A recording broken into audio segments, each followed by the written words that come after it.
Assalamualaikum warahmatullahi wabarakatuh. Halo semuanya teman-teman, selamat malam, selamat datang kembali di channel kesayangan kita, channel Ilo Ekstrim. Dan dimanapun teman-teman berada, semoga teman-teman selalu dalam keadaan sehat walafiat tanpa kekurangan satu apapun. Amin amin ya robbal alamin. Pada kesempatan yang baik ini, kami akan membawakan satu kisah dari penulis favorit kita semua, yaitu Mas Untung Prasetyo. Wow, kisahnya ini keren banget teman-teman. Tapi sebelum kita masuk ke dalam kisahnya, buat teman-teman yang mungkin baru bergabung atau yang sudah lama bergabung tapi lupa nih, belum diklik tombol subscribe-nya, yuk diklik dulu tombol subscribe-nya agar teman-teman selalu mendapatkan notifikasi dari konten-konten yang akan kami upload di setiap harinya. Dan untuk channel Ilo Ekstrim ini kami upload tiap hari ya teman-teman, tiap malam jam 7 malam waktu Indonesia bagian Barat. Dan kami juga ingin mengucapkan terima kasih ya kepada seluruh teman-teman yang sudah selalu setia hadir, yang sudah selalu mendukung channel kami. Karena kehadiran teman-teman kami selalu bersemangat berkarya di setiap harinya. Dan gak pakai berlama-lama lagi ya, gak pakai berbasa-basi lagi, langsung saja kita masuk ke dalam kisahnya. Boleh horor. Misteri bocah kalung usus.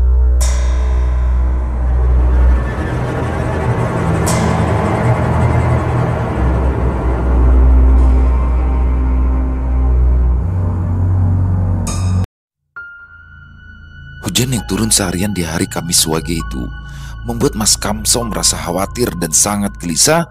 Kekhawatiran yang dirasakan oleh Mas Kamso disebabkan karena sedari pagi sang istri yang bernama Mbak Sophia mengeluhkan mulas pada perutnya. Ya, pada hari itu usia kandungan Mbak Sophia sudah menginjak 9 bulan lebih beberapa hari. Dan sepertinya tinggal menunggu waktu yang tepat untuk menuju proses kelahiran. Tinggal di sebuah desa yang jauh dari fasilitas kesehatan membuat Mas Kamso dan Mbak Sophia serta keluarga mereka sepakat jika proses persalinan nanti akan dibantu oleh seorang dukun beranak yang ada di desa itu. Akan tetapi permasalahan yang ada di hari itu sungguh membuat perasaan Mas Kamso dan juga Mbak Sophia serta kedua orang tuanya menjadi tidak karuan. Selain hujan yang turun sangat deras disertai angin kencang, Mas Kamso juga dibuat bingung dengan kepergian Mbok Janti yang merupakan satu-satunya dukun beranak yang ada di desa itu. Sudah dari kemarin, Mas Kamso bersama adik iparnya yang bernama Betu belum dapat bertemu dengan Mbok Janti. Bahkan Betu yang diminta oleh Mas Kamso menunggu kedatangan Mbok Janti di teras rumahnya juga dibuat kesal. Karena perempuan yang usianya sudah menginjak 70 tahunan itu tidak juga kunjung pulang. Menurut para tetangga yang tinggal di dekat rumah Mbok Janti, mereka juga mengaku sudah 2 hari itu tidak melihat perempuan tua yang tinggal di rumah sederhana seorang diri. Mereka semua mengira jika Mbok Janti sedang membantu persalinan ibu hamil di desa tetangga yang jaraknya cukup jauh dari desa tempat tinggal Mas Kamso. Karena tidak ingin terjadi sesuatu yang buruk terhadap istri dan juga bayi yang ada di dalam kandungannya, Mas Kamso pun mencoba mencari mobil untuk membawa Mbak Sophia ke rumah sakit yang ada di kecamatan setempat.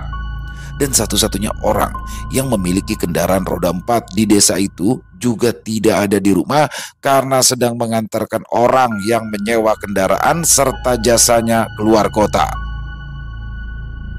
Di tengah hujan deras dan angin yang berhembus kencang itu, Mas Kamso pun kembali pulang dengan wajah yang terlihat cemas. Sesampainya Mas Kamso di pertigaan jalan yang menghubungkan ke arah rumah Mbok Janti dan juga rumahnya, Mas Kamso pun memutuskan untuk terlebih dahulu kembali ke rumah dukun beranak yang sudah sangat berpengalaman itu. Saat itu hari sudah semakin gelap karena sudah hampir memasuki waktu maghrib, ditambah lagi hujan yang sangat deras yang tidak juga kunjung reda. Sesampainya di halaman rumah Mbok Janti, Mas Kamso pun langsung mengucapkan salam dan langsung berdiri di teras rumah Mbok Janti sambil sesekali memanggil-manggil nama pemilik rumah serta mengucap salam. Di tengah keresahan dan keputusasaannya itu, Mas Kamso kembali mengucap salam dan memanggil nama Mbok Janti. Dia berharap jika dukun beranak itu sudah ada di rumahnya, walaupun dia tahu jika itu hanyalah harapannya saja. Karena sangat mengkhawatirkan keselamatan istri serta bayinya, tanpa terasa air mata Mas Kamso jatuh membasahi kedua pipinya. Ia menangis di depan teras rumah Mbok Janti karena merasa bingung harus melakukan apa lagi saat itu. Semua usaha yang telah dilakukannya tidak membuahkan hasil, hingga kesedihan dan rasa putus asa pun mulai didapatinya. Akan tetapi, semua kesedihan itu seketika menghilang ketika tiba-tiba saja Mas Kamso mendengar suara seorang perempuan tua dari dalam rumah Mojanti. Dia pun tidak lagi asing dengan suara itu, hingga harapan pun kembali muncul dan membuat segala kekhawatirannya menghilang. "Sudah, jangan menangis lagi, Le. Nanti kalau memang sudah waktunya mau melahirkan, Simbo akan datang ke rumahmu," ujar suara Mbok Janti dari dalam rumahnya yang terlihat sangat gelap itu. Iya Mbok, terima kasih. Tapi apakah Simbo tidak bareng saja sama saya sekalian? Karena hujan ini sangat deras loh Mbok. Saya takut Simbo tidak bisa ke rumah saya nanti malam, balas Mas Kamso yang merasa sangat bahagia ketika mengetahui jika ternyata Mbok Janti sudah berada di rumahnya. "Pulanglah dulu, Le. Nanti Simbo nyusul. Ada yang harus Simbo persiapkan dulu," balas Mbok Janti dari arah dalam rumahnya. "Baik, Mbak. Kalau begitu saya pamit pulang dulu," ucap Mas Kamso sambil terus memperhatikan bagian dalam rumah Mbok Janti yang terlihat gelap gulita kala itu. Karena tidak mendapatkan balasan dari Mbok Janti, Mas Kamso pun lalu memutuskan untuk segera pulang ke rumahnya. Hujan deras disertai angin kencang dan udara yang sangat dingin tidak lagi diperdulikannya dan tidak menyurutkan niatnya untuk segera pulang. Sesampainya Mas Kamso di rumah, dia baru menyadari jika ada kejadian janggal yang telah dialaminya berawal dari amarah ayah mertuanya Mas Kamso yang meluap ketika menganggap Mas Kamso tidak becus untuk mengurus istrinya yang sudah hampir melahirkan itu. Hal itu dirasa wajar ketika semua orang dihadapkan dengan rasa khawatir yang berlebih akan keselamatan orang yang mereka sayangi. "Jam berapa ini, Sok? Hah? Kamu itu pergi dari jam 4 sore loh. Jam 8 malam pulang tanpa membawa berita baik. Dasar suami tidak berguna kamu ini," ujar Pak Diryo dengan amarahnya yang membuncah. "Iya Pak, maaf. Saya tadi ke rumah Mas Galang untuk menyewa mobilnya. Tapi ternyata Mas Galang sedang di luar kota untuk mengantarkan orang dari desa sebelah yang sedang besanan," ujar Kamso yang langsung berjalan menuju kamar mandi. "Lalu sekarang bagaimana? Ini itu sudah malam, hujan juga belum reda. Apa istrimu mau melahirkan di rumah? Dan kamu sendiri, yang mau jadi dukun beranaknya?" ketus Pade Diryo sambil menghela nafas panjangnya. "Saya tadi udah ke rumah Mbok Janti Pak, dan beliau berjanji akan datang ketika Sophia sudah pasti akan melahirkan," balas Mas Kamso sambil mengeringkan tubuhnya dengan handuk yang berwarna merah lusuh. "Goblok. Bagaimana mungkin Mbok Janti akan datang? Dia itu sedang tidak ada di rumah, Sok.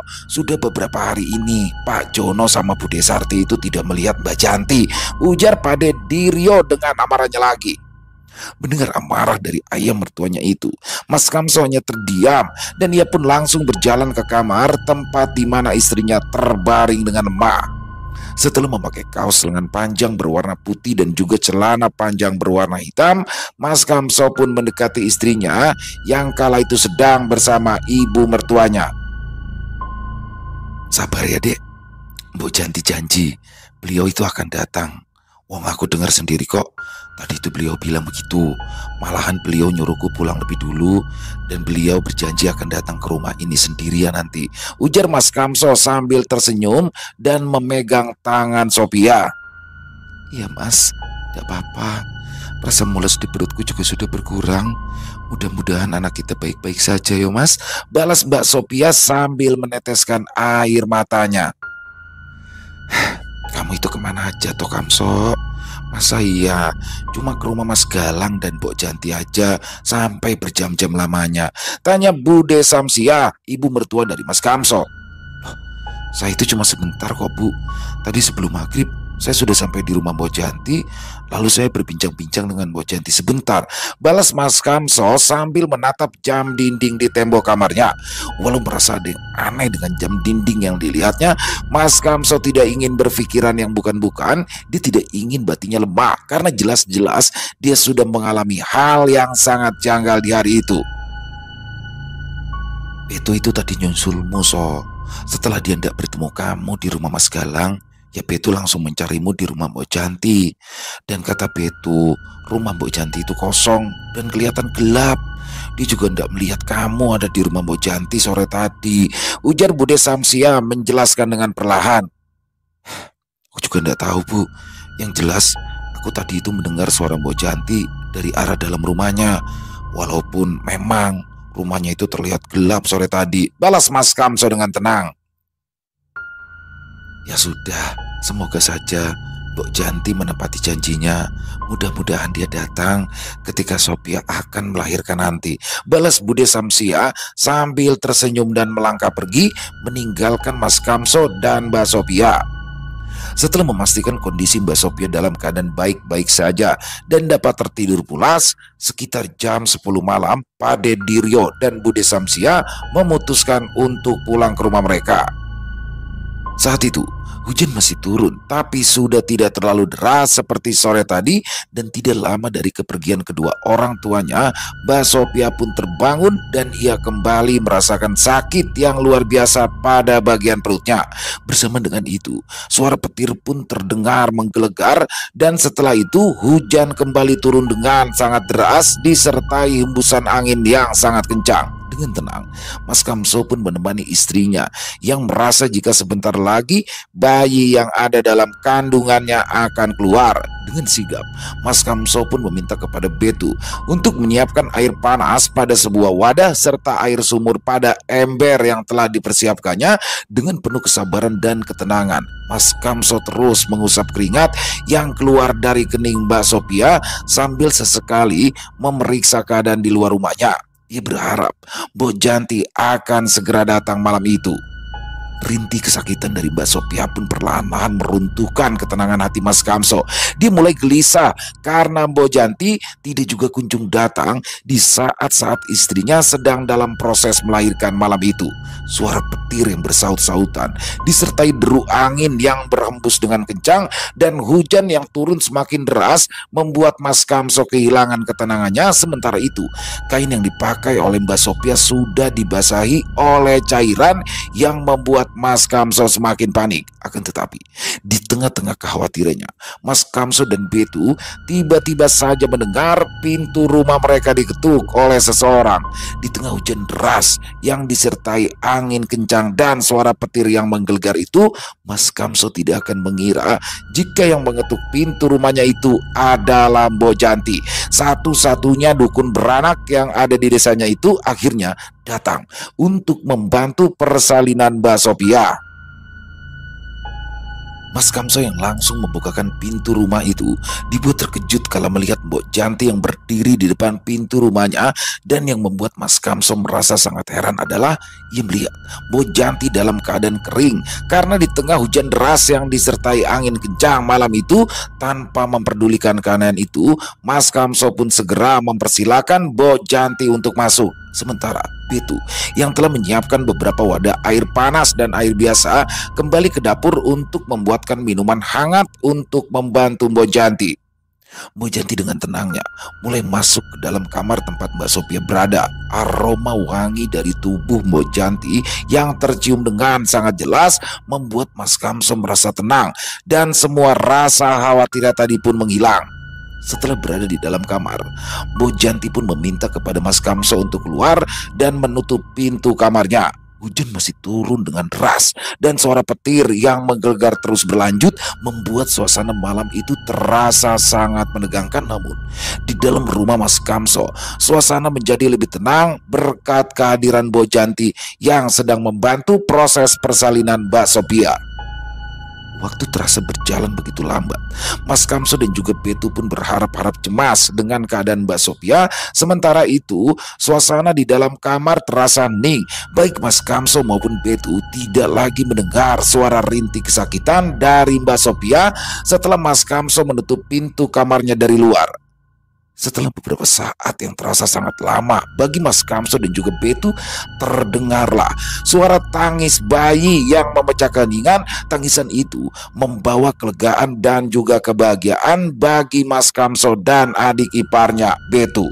Hujan pun seketika reda dan angin kencang yang sedari tadi berhembus tiba-tiba saja berhenti, serta suara gelegar petir yang bersaut-sautan kini tak lagi terdengar. Tidak lama kemudian, Mbok Janti keluar dari kamar dengan senyum puas di wajahnya. Ia membuka pintu sambil menggendong bayi yang baru lahir yang telah dibalut dengan kain bersih. "Anakmu ini istimewa, Le. Bocah laki-laki yang berkalung khusus, lahir pada malam Jumat Kliwon," ujar Mbok Janti sambil menatap wajah mungil dari bayi merah yang berada di dalam gendongannya itu. "Terima kasih, Bu. Terima kasih telah datang membantu kami," ujar Mas Kamso yang terlihat bahagia menatap anak pertamanya itu. "Peganglah dulu, tetap di dalam kamar. Aku mau urus ibunya dulu," balas Mbok Janti sambil menyerahkan bayi laki-laki itu ke dalam gendongan Mas Kamso. Tapi baru saja Mas Kamso, Betu dan juga Mbak Sophia merasakan kebahagiaan dan ketenangan, tiba-tiba saja terdengar suara keras dari arah pintu depan rumahnya. Suara ketukan pintu yang terdengar seperti seseorang yang sedang menggedor itu membuat Betu yang berdiri di depan pintu kamar tempat Mas Kamso dan Mbak Sophia serta Mbok Janti berada merasa terkejut. "Sudah, biarkan saja. Jangan ada yang membukakan pintu. Coba sekarang kamu periksa pintu belakang rumah ini, Le," ujar Mbok Janti kepada Betu yang membuat Betu tiba-tiba merinding dibuatnya tanpa banyak bertanya. Betu pun langsung berlari ke arah dapur rumah itu. Dia ingin memastikan jika semua pintu dan juga jendela yang ada di sana tertutup dan terkunci dengan rapat. Akan tetapi ketika Betu sampai di dapur, tiba-tiba saja ia mendengar suara tawa dari sosok makhluk yang tak kasat mata, dan suara tawa cekikikan itu sontak membuat bulu kuduk Betu meremang dan rasa takut pun datang menyelimutinya. Betu berdiri terpaku, mencoba mengendalikan rasa takutnya. Suara tawa itu terdengar semakin jelas, seolah-olah makhluk tersebut berada sangat dekat. Betu menguatkan diri dan mulai mengedarkan pandangannya ke sekeliling dapur yang diterangi oleh cahaya lampu yang remang-remang. Dia merasa ada sesuatu yang mengawasinya, namun tidak ada apapun yang terlihat. Dengan tangan bergetar, Betu perlahan mendekati jendela dapur demi memastikan bahwa semuanya sudah terkunci. Dan saat ia meraih kunci jendela, suara tawa itu berhenti tiba-tiba dan keheningan yang mencekam pun kembali. Betu merasa jantungnya berdegup kencang, namun ia terus bergerak memastikan setiap jendela dan juga pintu terkunci rapat. Setelah memastikan semuanya terkunci, Betu berbalik untuk kembali ke ruang tamu. Namun saat dia membalikkan tubuhnya, dia melihat bayangan samar di sudut dapur. Bayangan itu bergerak dengan cepat dan menghilang dalam kegelapan. Betu menelan ludah yang terasa pahit, berusaha menenangkan diri dan melangkah cepat untuk dapat segera keluar dari dapur. Ketika Betu kembali ke kamar tempat Mas Kamso berada, Mas Kamso pun dibuat terkejut karena ia melihat betapa pucatnya wajah Betu. Dia pun segera menghampiri dan menanyakan apa yang terjadi padanya. Dengan suara bergetar, Betu mulai menceritakan tentang suara tawa dan bayangan yang dilihatnya tadi di dapur. Mas Kamso merasakan ketegangan yang sama, namun ia berusaha untuk tetap tenang dan coba untuk menenangkan Betu. "Biarkan saja, Le. Akan banyak makhluk gaib yang datang malam ini. Persiapkan diri kalian. Jangan biarkan makhluk-makhluk jahat itu masuk ke dalam kamar ini dan mengambil bayi yang istimewa ini," ujar Mbok Janti dengan wajah yang terlihat tenang sambil meracik jamu yang akan diberikan kepada Mbak Sophia. "Lalu apa yang harus kami lakukan ya, Mbok?" tanya Mas Kamso yang masih merasa khawatir dengan keselamatan bayi mungilnya itu. "Ambil garam, sebarkan ke sekeliling dalam rumah ini," pinta Mbok Janti sambil meminta bayi yang digendong oleh Mas Kamso. Mendengar apa yang disampaikan oleh Mbok Janti, Mas Kamso yang dibantu oleh Betu langsung pergi ke dapur untuk mengambil garam dan hendak menyebarkannya ke sekeliling dalam rumahnya. Mereka mengikuti petunjuk Mbok Janti dengan cermat. Meskipun rasa takut dan cemas mulai menghantui pikiran mereka, sementara itu bayi lelaki yang baru saja dilahirkan itu mulai menangis di dalam gendongan Mbok Janti hingga menambah suasana terasa semakin mencekam malam itu. Sesampainya mereka di dapur, Mas Kamso dan Betu benar-benar dibuat ketakutan dengan terdengarnya suara tawa cekikikan yang sontak membuat bulu kuduk keduanya merbang. Suara tawa cekikikan tadi hanya terdengar oleh Betu, kini terdengar juga oleh Mas Kamso, dan bersama dengan itu mereka berdua mendengar suara menggeram yang disertai dengan suara cakaran pada bagian belakang pintu dapur rumah Mas Kamso. Suasana semakin mencekam dan rasa takut semakin menyelimuti mereka. Mas Kamso dan Betu saling beradu pandang. Wajah mereka pucat dan dipenuhi ketakutan meskipun mereka ingin segera menyebarkan garam ke sekeliling rumah. Tapi suara-suara mengerikan itu sungguh membuat nyali Mas Kamso dan juga Betu hilang. Mereka tahu bahwa mereka harus bertindak cepat untuk melindungi diri mereka dan bayi lelaki yang baru lahir itu. Dengan langkah gemetar, Mas Kamso dan Betu mencoba mulai menaburkan garam, walau suara tawa cekikikan semakin terdengar dengan jelas disertai dengan suara menggeram yang juga semakin keras. Di dalam hati mereka berdoa memohon perlindungan dari Sang Maha Pencipta, dan mereka pun berharap agar Mbak Janti dapat membantu mereka untuk melalui situasi mengerikan malam itu. Belum selesai mereka berdua menaburkan garam di sekitaran dapur, tiba-tiba saja pintu dan jendela yang berada di rumah itu bergetar dengan hebat. Getaran itu terlihat seperti ada seseorang yang memaksa untuk masuk ke dalam rumah. Setelah selesai menaburkan garam di bagian dapur, Mas Kamso dan Betu pun langsung bergegas menuju ke arah ruang tamu. Sementara itu, Mbok Janti terdengar menyanyikan kidung yang mana suaranya terdengar menenangkan hingga membuat bayi lelaki yang kini berada di dalam gendongan ibunya tidak lagi menangis. Tenangkan hati dan pikiran kalian, Yoleh. Sepertinya makhluk-makhluk gaib ini tidak bisa masuk ke dalam rumah ini, ujar Mbok Janti setelah Mas Kamso dan juga Betu selesai menaburkan garam kasar ke seluruh bagian dalam rumahnya. Tapi ingat, selama 40 hari ke depan, jangan sampai kalian meninggalkan bayi itu di dalam kamar seorang diri. Karena Simbo yakin makhluk-makhluk gaib dari sebangsa jin dan siluman akan terus mengincarnya selama 40 hari ke depan. Dan besok pagi, kuburkan ari-ari anakmu di dalam rumah. Jangan sampai dikuburkan di luar rumah. Ibu Mbok Janti dengan senyumnya yang membuat Mas Kamso, Betu dan juga Mbak Sophia merasa tenang. Kenapa makhluk gaib itu mengincar anak saya, Mbok? Tanya Mas Kamso penasaran. Anakmu ini adalah anak yang istimewa, Le. Dia itu memiliki kemampuan yang tidak dimiliki orang-orang pada umumnya. Menjelang kelahirannya saja, banyak kejadian yang tidak masuk akal yang terjadi, dan banyak juga makhluk gaib yang menginginkannya sebagai bagian dari bangsa mereka, ujar Mbok Janti menjelaskan.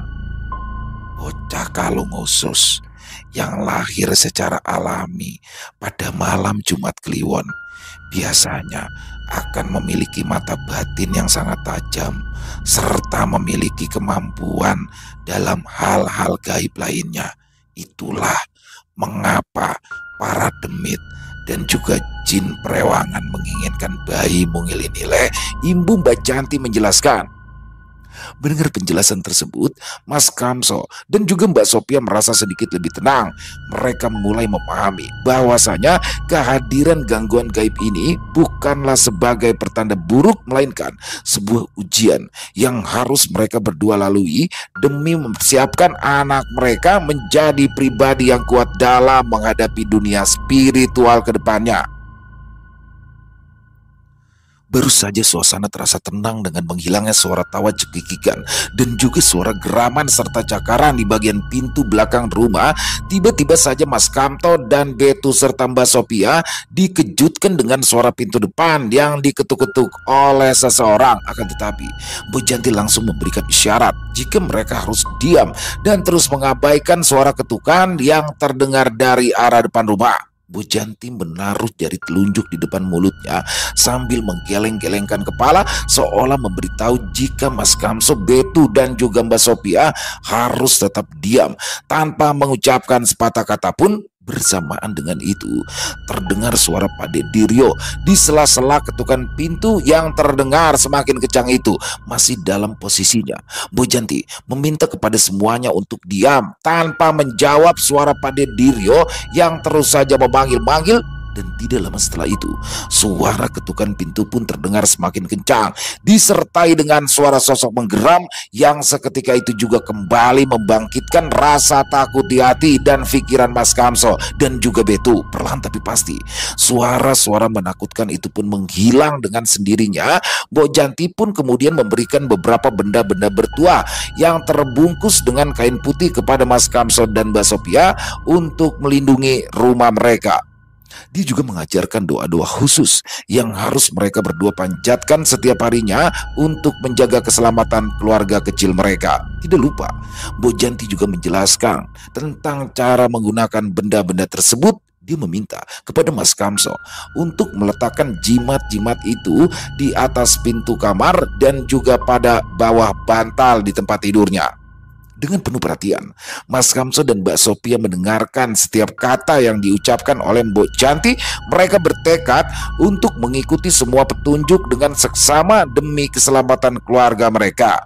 Bu Janti juga mengingatkan kepada mereka untuk selalu menjaga hubungan yang baik dengan para tetangga dan juga lingkungan sekitar, serta untuk tidak melupakan berdoa dan bersyukur atas segala berkah yang telah mereka terima. Tidak lama setelah keadaan kembali tenang, Mbok Janti pun berpamitan untuk pulang ke rumahnya. Mas Kamso dan juga Betu kembali saling beradu pandang, seolah bingung harus berkata apa ketika mereka mendengar Mbok Janti ingin pulang ke rumah saat itu. Tidak usah diantar, ini sudah pagi. Mbok berani untuk pulang sendiri, ucap Mbok Janti sambil kembali memeriksa keadaan bayi mungil yang masih berada dalam dekapan ibunya itu. Tapi Mbok, bagaimana kalau nanti, saut Mas Kamso yang masih merasa takut jika akan muncul lagi makhluk-makhluk tak kasat mata yang akan mengganggu mereka. Tidak apa-apa, ini sudah pagi. Tuh, sudah banyak ayam yang berkokok. Makhluk-makhluk itu tidak akan datang kembali, ujar Mbok Janti sambil tersenyum dengan berat hati.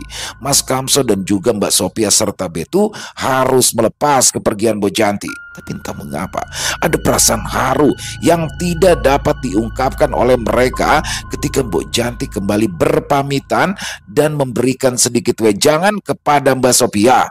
Mas Kamso pun dengan sigap mengantar Mbok Janti keluar dari dalam rumahnya. Awalnya dia ingin mengantarkan Mbok Janti sampai ke arah pertigaan jalan yang jaraknya sekitar 500 meter dari rumah Mas Kamso. Tapi dengan tegas, di sini Mbok Janti menolaknya dan ia pun meminta kepada Mas Kamso untuk segera masuk ke rumahnya dan terus menjaga istri serta bayi kecilnya. Rasa sedih yang tidak dapat dijelaskan pun kembali hadir di dalam hati Mas Kamso. Dia merasa seperti sedang berpisah dengan seseorang yang sangat disayanginya ketika dia masuk ke dalam rumahnya dan menutup pintu serta menguncinya dari dalam. Kesedihan yang entah apa penyebabnya itu membuat Mas Kamso tiba-tiba saja meneteskan air mata, seolah ia tidak merelakan kepergian dari Mbok Janti yang sedang berjalan pulang seorang diri menuju rumahnya. Dengan rasa sedih bercampur kebahagiaan, Mas Kamso pun kembali ke dalam kamar untuk melihat buah hatinya yang tertidur dengan tenang di pangkuan ibunya. Mas Kamso dan Mbak Sophia serta Betu hanya saling terdiam sambil terus memperhatikan bayi laki-laki yang proses kelahirannya harus melalui jalan berliku itu.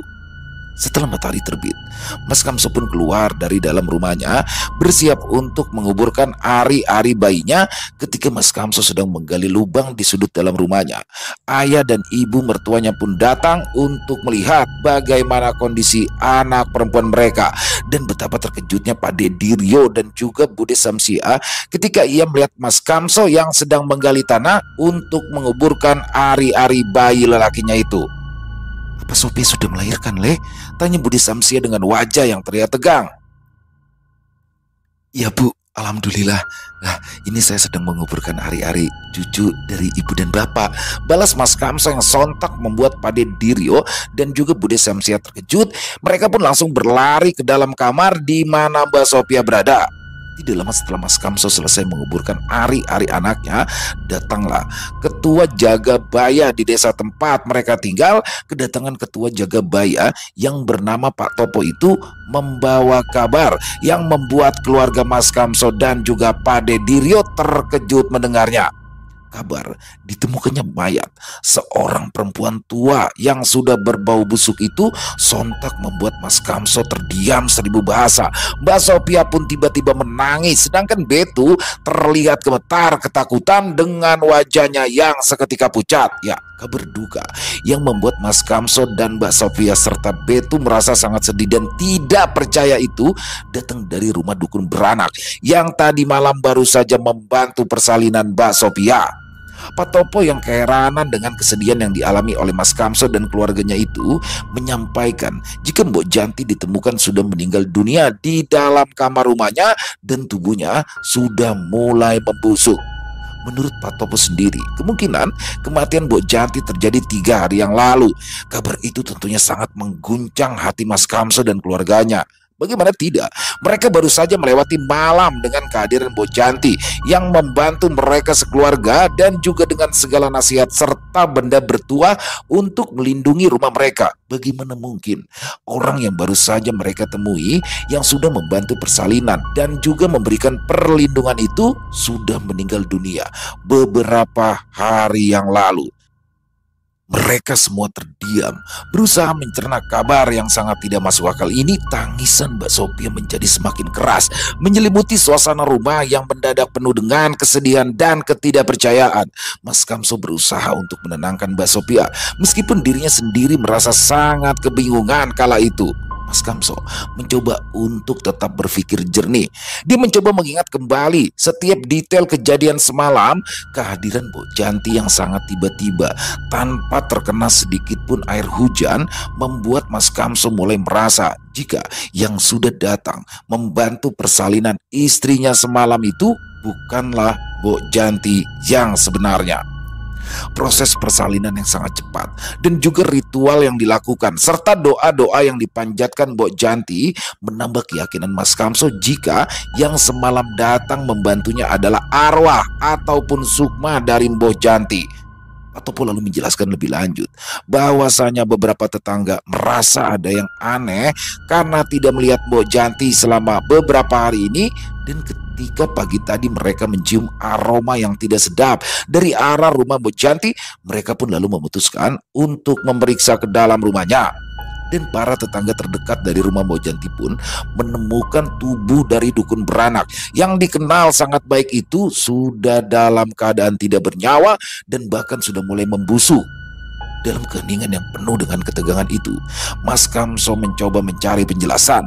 Apakah yang datang membantu mereka semalam memang benar bukanlah Mbok Janti? Ataukah ada kekuatan lain yang menggunakan wujud Mbok Janti demi untuk membantu mereka? Pertanyaan-pertanyaan ini berputar di dalam benaknya hingga membuatnya semakin bingung dan tidak yakin apa yang sebenarnya terjadi. Setelah dapat menerima kenyataan yang terjadi, Mas Kamso dan juga Pade Diryo serta Betu bergegas untuk pergi ke rumah Mbok Janti. Sementara itu, Budi Samsia diminta untuk menemani Mbak Sophia dan bayinya. Selain itu, Mas Kamso pun meminta kepada tetangga terdekatnya untuk menemani istri dan juga ibu mertuanya. Setelah prosesi pemakaman Mbok Janti selesai, Mas Kamso, Betu dan juga Pade Diryo pun kembali ke rumah.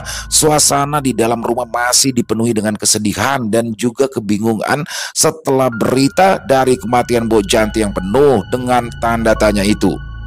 Setibanya di rumah, mereka pun disambut oleh Mbak Sophia yang masih terlihat lelah namun tetap berusaha kuat demi keluarganya. Mereka pun duduk bersama di ruang tamu, mencoba untuk menenangkan diri setelah hari yang begitu berat. Apakah kalian masih mengingat apa yang sudah disampaikan oleh sosok Mbok Janti semalam? Tanya Pade Diryo kepada Mas Kamso, Mbak Sophia dan juga Betu. Masih Pak. Saya masih mengingat semuanya. Doa-doa yang sudah beliau ajarkan pun saya masih ingat. Dan juga nasihat-nasihatnya masih terngiang dalam benak saya, Pak. Balas Mas Kamso yang membuat Pade Diryo menghela nafas panjangnya. Simbo juga memberikan beberapa benda untuk tolak bala, dan benda-benda itu masih ada kok Pak. Imbu Mbak Sophia yang membuat Pade Diryo semakin merasa kebingungan. Memang ada hal-hal aneh yang saya rasakan Pak kemarin. Pertama waktu saya ke rumah Mbok Janti, saya itu tidak mencium bau apapun. Dan saya hanya sebentar sebenarnya berada di teras rumahnya. Tapi kenyataannya Pak, saya itu sampai di rumah itu sudah malam, ujar Mas Kamso menceritakan. Dan selain itu, semalam Mbok Janti itu datang. Tubuhnya itu terlihat tanpa sedikit pun terkena tetesan air hujan yang membasahi tubuhnya. Dan saya juga mencium aroma wangi sekali Pak dari tubuh Mbok Janti, yang seketika itu membuat saya tenang Pak, Ibu Mas Kamso dengan yakinnya. Simbo juga mengatakan kalau anak kami ini adalah bocah kalung usus yang memiliki kemampuan istimewa dalam hal supranatural Pak, ujar Mbak Sophia yang terlihat kembali meneteskan air matanya kala itu. Lalu apa yang Mbok Janti ingin kalian lakukan Dok? Tanya Budi Samsia penasaran. Simbo meminta kami untuk menjaga bayi ini dengan baik, karena menurutnya selama 40 hari ke depan kemungkinan akan banyak makhluk-makhluk yang tak kasat mata yang akan datang karena menginginkan anak kami Bu, balas Mbak Sophia yang membuat Bude Samsia dan juga Pade Diryo terkejut mendengarnya. Mas Kamso dan Beto pun bergantian menceritakan tentang kejadian mengerikan setelah kelahiran bayi lelaki itu. Suara-suara mengerikan dan juga tawa-tawa cekikikan dari sosok makhluk tak kasat mata yang membuat keduanya ketakutan itu pun terus diceritakan secara detail oleh Mas Kamso dan juga Beto. Kalau begitu, nanti malam kita adakan tirakatan di rumah ini. Aku tidak ingin cucuku diganggu makhluk-makhluk gaib, apalagi sampai mereka mencelakainya, balas Pade Diryo dengan tegas.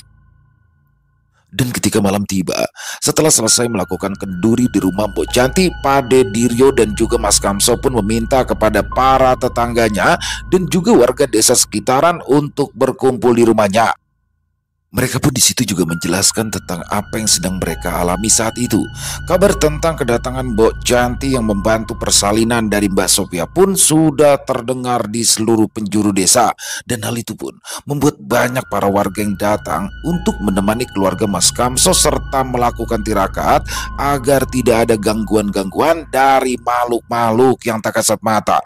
Para warga yang berkumpul di rumah Mas Kamso menunjukkan dukungan dan juga solidaritas yang luar biasa. Mereka membawa berbagai macam makanan dan juga berbagai macam bahan makanan untuk membantu keluarga Mas Kamso dalam menjalani tirakat.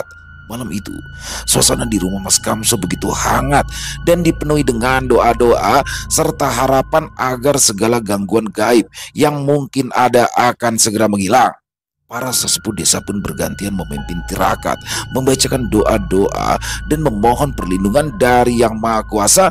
Warga desa bergotong royong untuk membantu mempersiapkan segala sesuatunya, mulai dari membuatkan wedang panas serta makanan ringan yang disajikan. Mas Kamso dan Mbak Sophia pun merasa sangat terharu dengan kedatangan para tetangga terdekatnya serta hampir seluruh warga desa. Dan hal itu membuat mereka merasa tenang dan tidak khawatir akan terjadinya gangguan dari sosok yang menginginkan bayi lelakinya itu. Selama 40 malam, rumah Mas Kamso pun selalu dipenuhi oleh warga yang ikut melakukan tirakat serta berdoa. Walaupun masih terdapat beberapa gangguan dari makhluk-makhluk gaib, tapi hal itu tidaklah membahayakan bayi laki-laki yang konon katanya memiliki mata batin yang tajam itu. Gangguan-gangguan tersebut sering berupa dengan suara-suara aneh dan juga bayangan yang melintas secara cepat atau perasaan tidak nyaman yang tiba-tiba saja muncul dalam hati Mbak Sophia dan juga Mas Kamso. Namun dengan adanya tirakat dan doa-doa yang terus-menerus dipanjatkan, gangguan-gangguan itu tidak dapat merusak ketenangan dan perlindungan yang telah dibangun di dalam rumah tersebut. Dan pada malam terakhir dari prosesi tirakat itu, Mas Kamso pun mengadakan kenduri untuk mendoakan anak laki-lakinya dan juga untuk almarhumah Mbak Janti tentunya, serta memberikan nama kepada bayi kalung usus tersebut. Nama yang diberikan kepada bayi laki-laki itu pun bukan berasal dari Mas Kamso ataupun dari Mbak Sophia. Nama itu diberikan oleh Mbok Janti melalui mimpi yang datang kepada Mas Kamso sendiri pada malam ke-39. Mas Kamso tidak dapat menahan rasa kantuknya.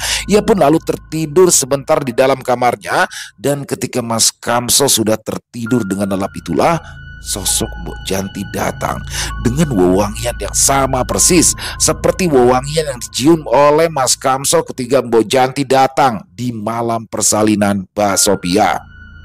Dengan senyum yang terlihat menenangkan, Mbok Janti pun kembali memberikan wejangan kepada Mas Kamso. Dia mengatakan banyak hal terkait apa yang harus dilakukannya ketika anaknya itu berusia 5 tahun nantinya.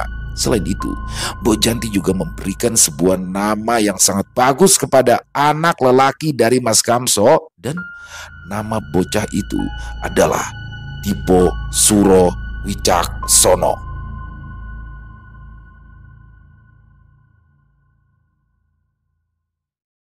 Selesai. Wow, luar biasa. Kisah dari Mas Untung Prasetyo selalu keren teman-teman ya. Dan ini kali ini dark banget ya. Horornya dapat banget ya menurut saya ya. Karena prosesi kelahiran seorang anak istimewa yang diyakini akan memiliki kemampuan lebih dibandingkan anak-anak pada umumnya ya. Bagaimana prosesnya ini sangat mendebarkan bagi pasangan Pak Kamso, Mas Kamso ya dengan Mbak Sophia. Bagaimana ternyata Mbok Janti yang datang di malam itu adalah bukan sosok Mbak Janti sebagai manusia, tapi ya ini masih bingung ya. Sebenarnya sosok siapakah yang datang malam itu? Apakah benar sosok yang menyerupai Mbok Janti, atau yang jelas siapapun dia, apapun sosok yang menyerupai Mbok Janti itu, sosok itu sudah menolong kelahiran dari bocah kalung khusus yang pada akhirnya dinamai Dipo Suro. Wow, Dipo Suro Wicaksono. Jadi ini mudah-mudahan sih saya berharap ada kelanjutannya, ada perjalanan atau petualangan dari Dipo Suro sendiri sebagai seorang bocah yang memiliki kemampuan khusus ya teman-teman. Sangat menarik sekali, mendebarkan banget tuh bagaimana pada saat malam kelahirannya itu ya kan, teror-teror berdatangan, dan Mas Kamso sebagai orang tua akhirnya bisa melewati semua itu dengan baik. Keren banget, dan saya juga tertarik ya sama sifat gotong royong kebersamaan dari warga desa sekitaran setelah mengetahui kabar tersebut bahwasanya kelahiran anak dari pasangan Mas Kamso dan Mbak Sophia itu ditangani secara goib ya, oleh dukun beranak goib ya. Akhirnya warga kampung, warga desa dengan para sesepuhnya mengadakan kenduri dan menjaga selama 40 hari. Jadi kebersamaannya itu tuh yang saya tertarik ya. Mungkin di kota-kota besar untuk saat ini udah sulit temukan yang seperti itu. Tapi overall kisahnya keren, pakai banget. Banyak sekali hikmah baik yang bisa kita ambil dalam kisah barusan, dan mari kita buang-buang aja yang buruk-buruknya teman-teman ya. Buat Mas Untung Prasetyo, kisahnya keren banget Mas Untung. Dan seperti biasa Mas Untung, buat kisah Sudiro dan kisah Bang Pin jangan lama-lama dah, udah ditungguin banget ya sama para fansnya Mas Untung Prasetyo ya. Dan buat teman-teman ya, para pecinta penikmat horor misteri, lebih khususnya lagi kepada para subscriber dari channel Lilo Extreme, semoga terhibur dengan kisah barusan ya. Dan silakan buat teman-teman mungkin yang punya pendapat lain, yang mungkin punya komentar lain terkait kisah barusan, bisa menuliskannya di dalam kolom komentar, ataupun hanya sekedar saling menyapa, silakan. Insya Allah kami akan membalas satu persatu. Dan buat teman-teman mungkin yang suka dengan kisah barusan, dengan video barusan, bisa diklik yuk tombol like-nya, tombol jempolnya, dan boleh juga dong di-share link videonya ini ke teman-teman yang lain agar juga ikut merasa terhibur. Dan sekali lagi, buat teman-teman yang belum subscribe, diklik dulu dong yuk tombol subscribe-nya, lonceng notifikasinya penting banget, jangan lupa dinyalakan agar teman-teman selalu mendapatkan notifikasi dari konten-konten yang akan kami upload di setiap harinya, setiap malam jam 7 malam waktu Indonesia bagian Barat. Oh iya, buat teman-teman mungkin yang punya kisah horor misteri ya, yang diangkat dari kisah nyata yang berdasarkan pengalaman pribadi, apabila mungkin berkenan dibawakan di channel kami, silakan bisa mengirimkannya ke nomor telepon yang ada di bawah sini, dan bebas ya, dalam bentuk tulisan boleh, dalam bentuk audio boleh, pokoknya senyamannya teman-teman aja. Dan buat teman-teman yang sudah mengirimkan kisah, kami ucapkan terima kasih. Di akhir kata saya Ilo mengucapkan permohonan maaf apabila mungkin dalam pembawaan kisahnya barusan ada kata-kata saya yang salah ataupun ada kata-kata saya mungkin yang kurang berkenan di hati teman-teman. Saya mohon dibukakan pintu maaf yang seluas-luasnya karena saya hanyalah manusia biasa, tempatnya salah dan dosa. Dan sampai berjumpa lagi di konten-konten kami selanjutnya yang pasti tidak kalah ngerinya, yang pasti tidak kalah seramnya, masih bersama saya Ilo di channel Ilo Extreme. Salam sehat, sukses selalu untuk kita semua. Wassalamualaikum warahmatullahi wabarakatuh.